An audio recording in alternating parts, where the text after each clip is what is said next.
শুভ সকাল বন্ধুরা, আজকের ব্লগটি শুরু করছি বলরাম জগন্নাথ সুভদ্রা দেবীকে নিয়ে। তো এই যে রথের দিন, এটা হচ্ছে সানডের ব্লগ। রথ সাজানো হয়েছে দিশানি, রথ নিয়ে বেরোবে দিশানি।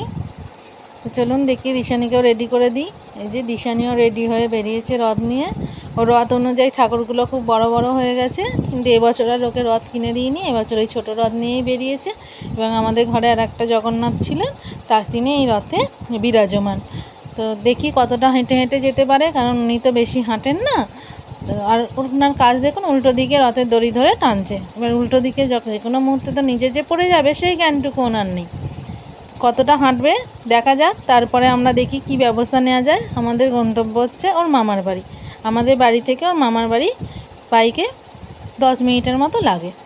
তো চলুন আমরা বেরিয়ে পড়েছি। ওই যে আপনাদের বললাম যে কতটা যায় দেখি, বেশিক্ষণ যায় না গিয়ে এবার আমরা গাড়ি করে যাচ্ছি, বাইকে করে যাচ্ছি ওর মামার বাড়ি।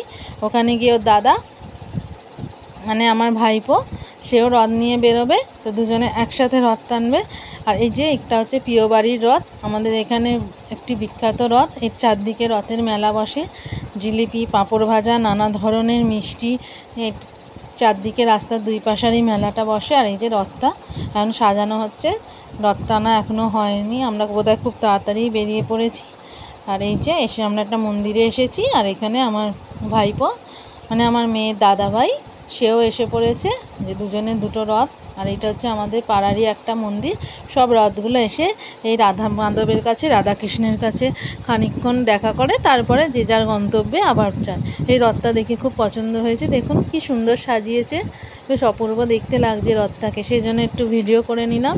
রাস্তায় এরকম অনেক রথ দেখতে পাচ্ছি। আর এই যে এইটা হচ্ছে একটা রথ, এটা আমাদের পাশের বাড়িরই রথ, টুম্পা মণ্ডল তাদের বাড়ির রথ এইটা। তো দেখুন এদের রথটাও খুব সুন্দর। এটা একটু রথটা খুব তাড়াতাড়ি টানছিল বলে একটু স্লো মোশনে করেছি। এই যে রথটা সাজানোও হয়েছে খুব সুন্দর।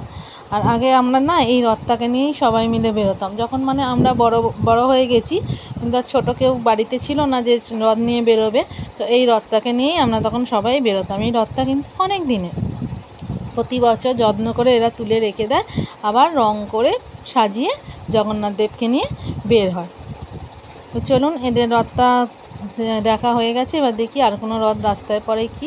এই যে আর একটা রথ দেখতে পেয়েছি, এই রথটা খুব সুন্দর সাজানো হয়েছে। এবার আমরা রথ নিয়ে চলে গেছিলাম আমাদের পাড়ারই একটা মন্দির, দশমহাবিদ্যা মন্দির।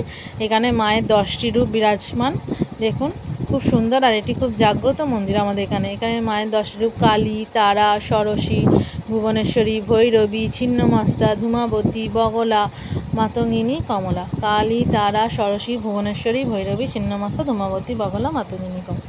এবার আমরা মেলায় চলে এসেছি একটু। এই যে দেখুন আমাদের দুজনের কীর্তি। এতে দিশানিও উঠেছিল, কিন্তু এক পা ঘুরতে না ঘুরতেই সে এমন ভয় পেয়েছে যে তাকে নামিয়ে দিতে হয়েছে। আর এই যে আমরা দুজন বসেছি, কিন্তু দেখে মনে হচ্ছে না, কিন্তু প্রচণ্ড ভয় পেয়ে আছি। তো আজকের ব্লগটা এখানেই শেষ করছি। Tata, by.